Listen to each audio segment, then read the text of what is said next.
Happy Devils! Labor Day Monday! It's 7:46 p.m. Eastern. Getting a late start because it is Labor Day, or as what some would say, Laborless Day. How you doing, Ted? Yes, we're live now. I'm your host, Sam Wu. Streaming live on Facebook Live, YouTube Live, Twitter Live, and Twitch on the Let's Go Devils Network. Or is it X Live? I forget. I'm trying to prepare for the upcoming season. Another edition of the Wu Report. Talking a little bit, whole bunch of nothing. Trying to stretch the offseason as the Devils are going to be coming into camp very shortly. Rookies September 12th. Veterans about a week and a half later. It's going to be a great time.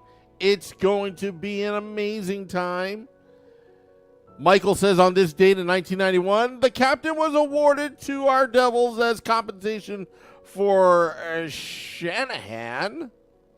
Yeah, September 4th is a very, very amazing day in history of mankind. It's also my birthday as well. And then I think, was it that Ilya Kovalchuk? Wasn't he signed to the monster deal on September 4th as well? I don't remember. But yes, Scott Stevens in 1991 was awarded compensation for Brendan Shanahan going to the St. Louis Blues. Naughty. Got caught, the St. Louis Blues, for tampering. No, that was a little further down the line. Sorry. Rewind that back to 1991. I believe St. Louis was trying to offer Curtis Joseph, Rod Brindamore, I believe. And, and Lou Lamoriello stuck to his guns, wanted Scott Stevens. Scott Stevens settling in St. Louis. Didn't really want to come here at first because he didn't know anything about New Jersey. Plus, his kids were starting to go to school, his young kids.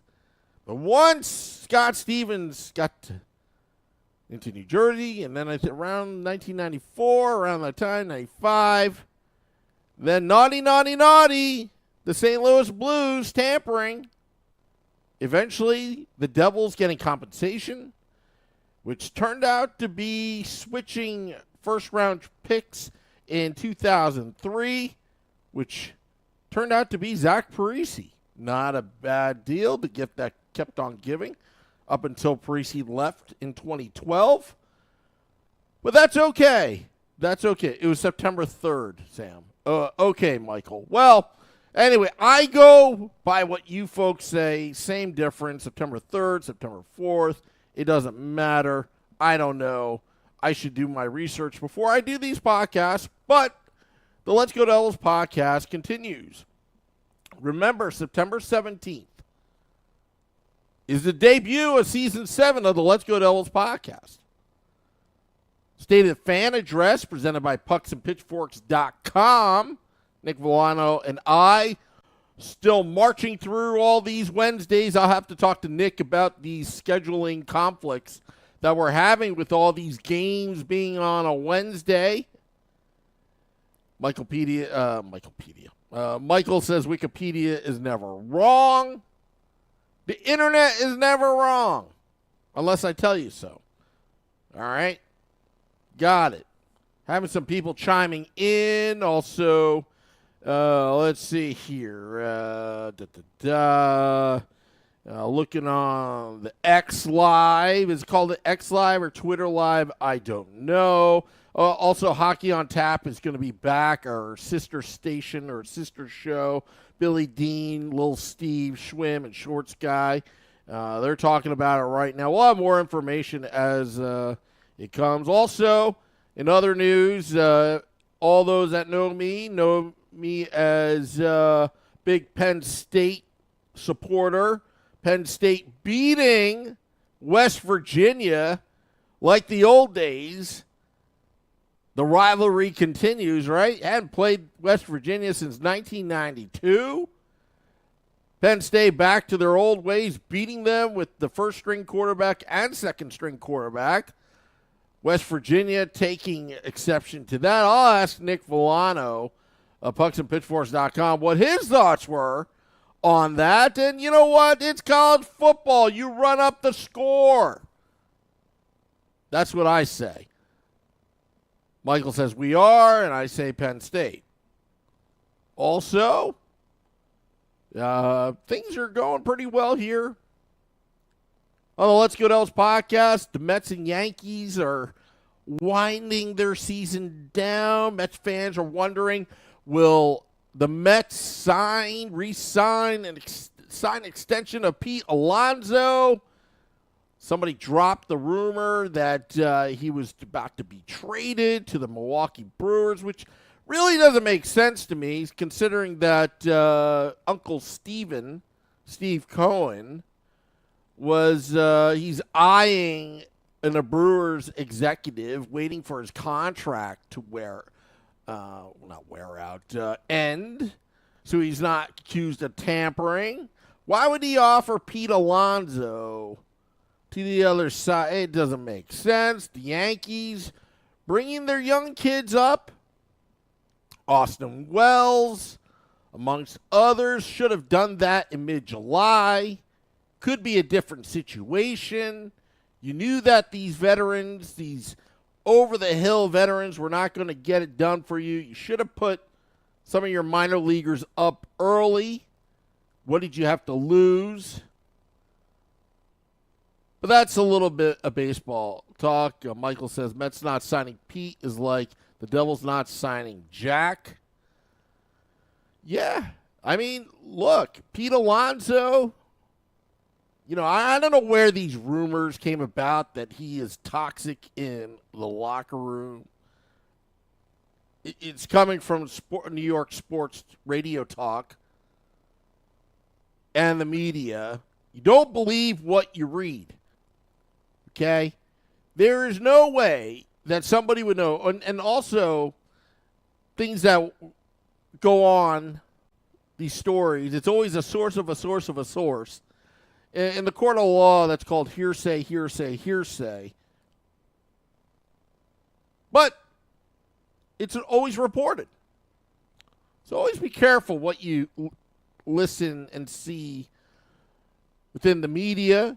Some people like to drop some nuggets, some fool's gold sometimes.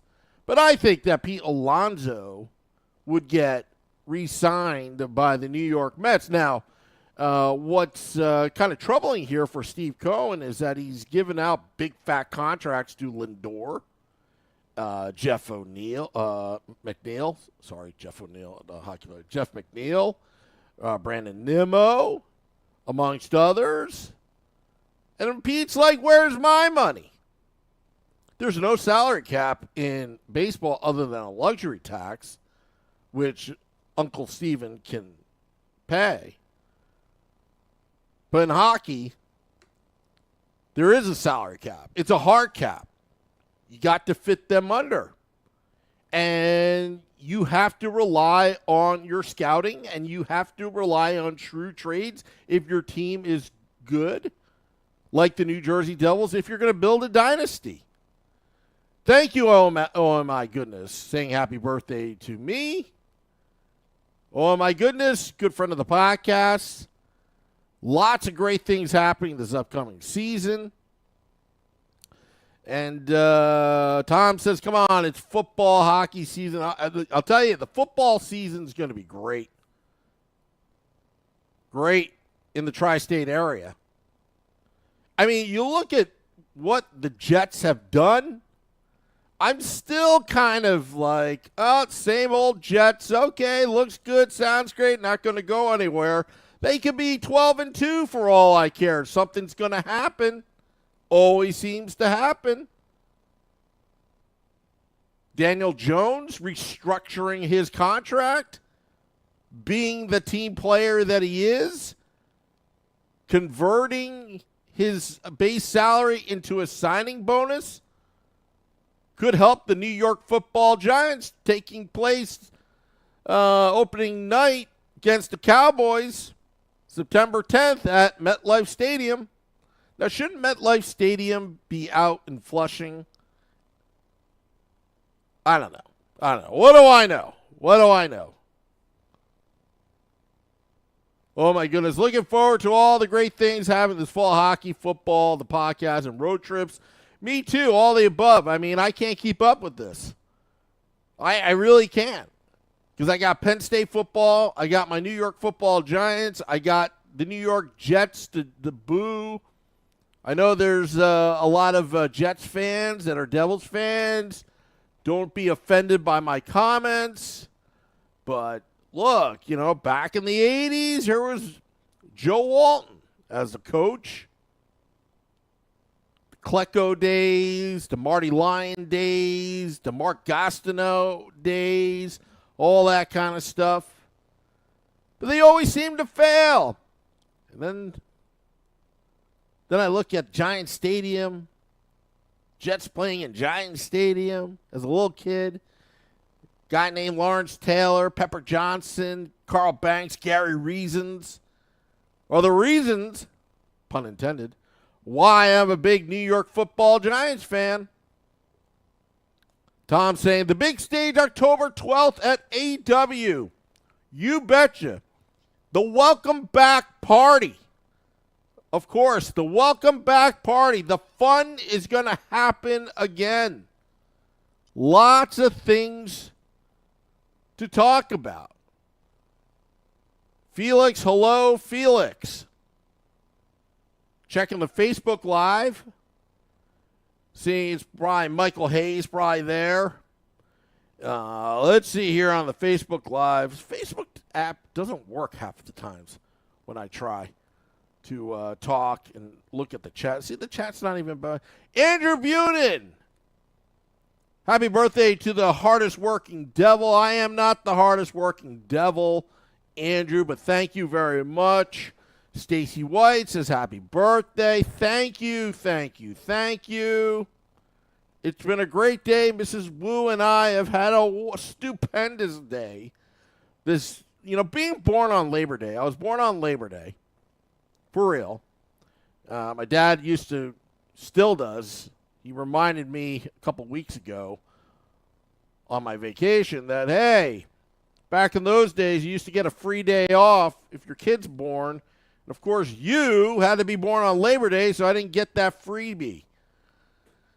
After all these years, he still remembers that. But anyway, yeah, you know what? It's been the weather's been great.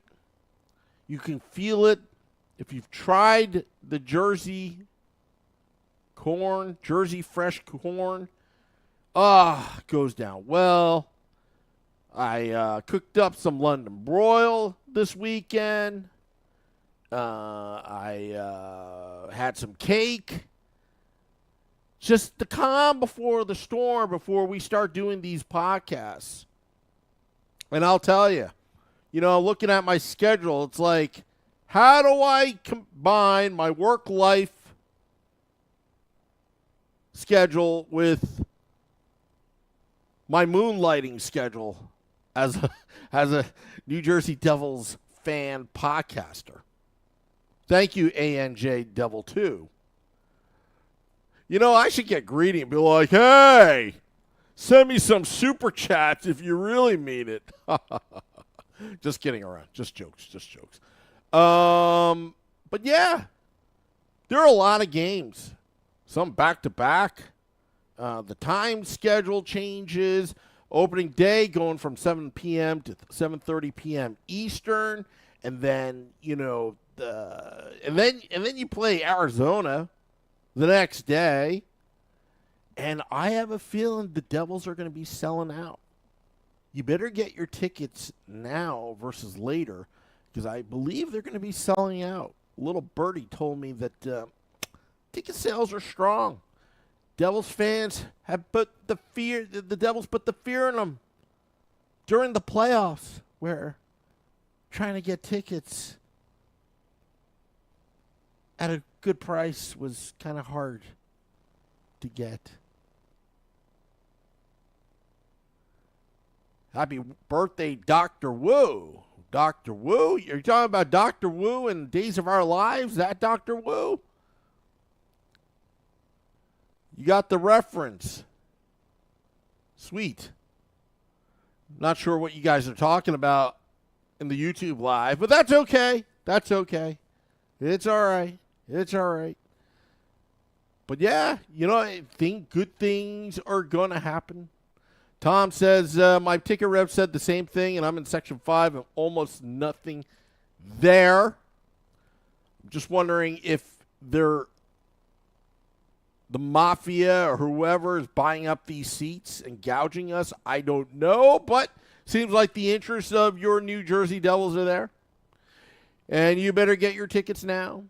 And the great thing about, if you can't get a ticket, you could still go to American Whiskey to watch the game as well. We try to have a lot of fun there. Now, I've made some sacrifices with this podcast, and it's an honor to make these sacrifices where I have a game ticket, but I'm too busy behind the scenes working out Game Day Live and Devils After Dark. But we'll bring it to you. The big stage. Hope to see you there. Big things happening. Plus, we're going to be on the road. Plus, we got the outdoor game as well. The Devils are going to be on national television. The pressure's on. Jack Hughes, Nico Heischer, Jesper Bratt, Timo Meyer. I'll put Palat there, Toffoli, Dawson Mercer, Eric Holla. There's a lot of love for Eric Holla. I mean, the first half of last season was like, oh. But remember who was stuck up for him. Remember who told you, no. It's not how you start, it's how you finish. I was one of those people. Remember what I told you about Lindy Ruff? He had a rough start to the season, pun intended.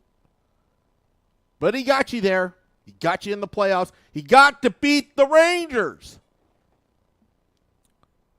in 7 games. And that was a pretty good game. But watch out for Palat. He's going to be a man on a mission. I told you about Holla. I'm going to tell you about Palat. Palat, you're going to love him a lot. Mark my words. The season he had last season, it's understandable with the groin injury, surgery, trying to come back, trying to will himself, love the effort, but it takes time to heal. And he's had that time. And you're going to see Andre Palat really, really have an impact. Oh my goodness, says 5 chicken fingers. A back-breaking goal against the Rangers.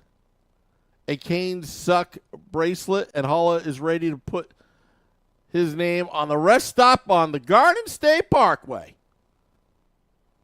Yeah. Hey, you know what? Edison Place, I will rename it Holla Place.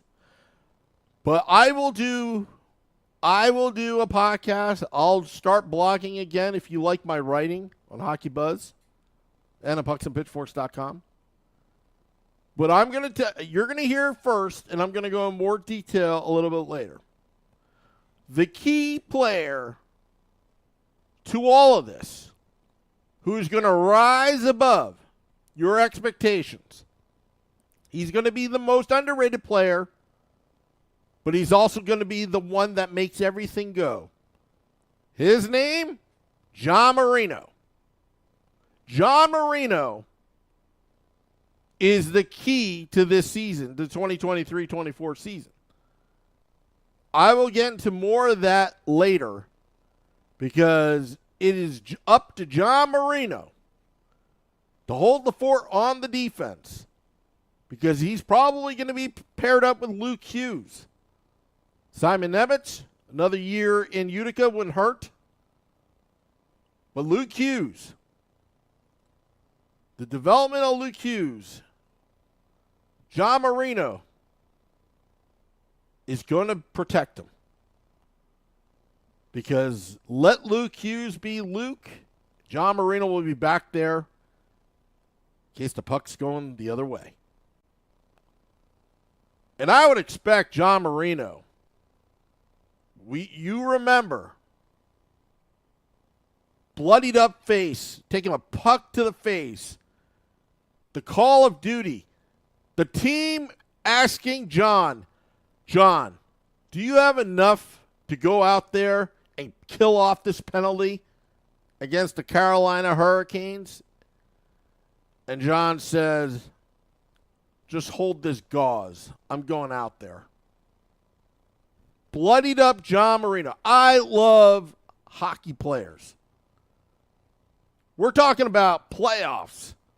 Playoff hockey. John Marino. If he can elevate his game to a whole new level, the Devils will be just fine on defense. And I'm just teasing you why I think John Marino is going to be the guy. You heard it here first. Oh my goodness, says his nose looked like stuffed shell still played. Oh yeah. John Marino, he is a true New Jersey Devil. I like that beefalytics right there. That's kind of beefalytics that's not tender. That's just raw will to play. I don't know if even that makes sense. Anyway. All right, well, I just want to wish everybody a happy Devil's Labor Day. I hope you were laborless today. I see that Max is chiming in the YouTube Live. Oh, my goodness, says his beef stock, meaning John Marino, is way up. Yeah, absolutely way up. Where will Tomas Tatar land? That's what I want to know. I think that, something tells me that the Pittsburgh Penguins are just going to absolutely copy everything the Devils do. I mean, they're fired their play-by-play and color guy. Who are they going to hire? Ex-New Jersey Devils broadcasters to fill in? Steve Engel chiming in. Brendan chiming in. Not a laborless day for some folks. Sorry. But hey, the Let's Go Devils podcast continues. I want to thank all those tuning in. Going to get everything back in gear for this podcast. I'm actually writing the program schedule as we speak, what we're going to be doing.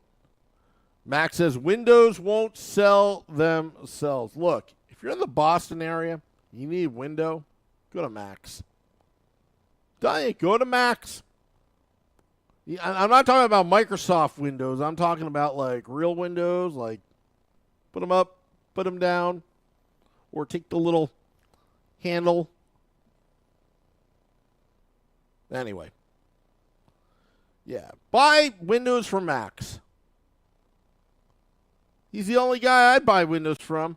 Heck, I'd make Max bring his Windows over to New Jersey and install them in the fine bunker. But the bunker is reinforced. Max, do you have triple pane windows that could withstand, anyway. Just kidding around. Just jokes. All right, going to hit the music.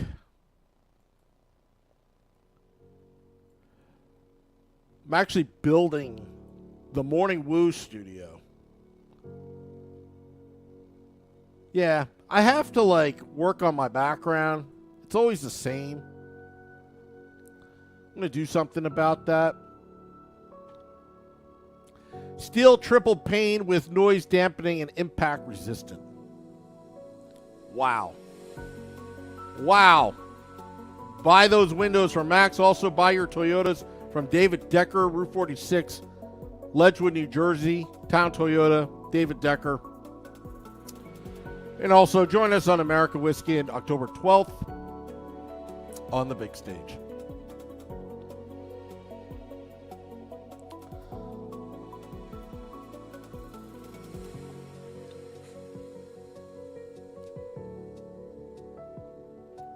Had a cough there, sorry. All right, leaving now. This is the Woo Report. Till next time, let's go Devils.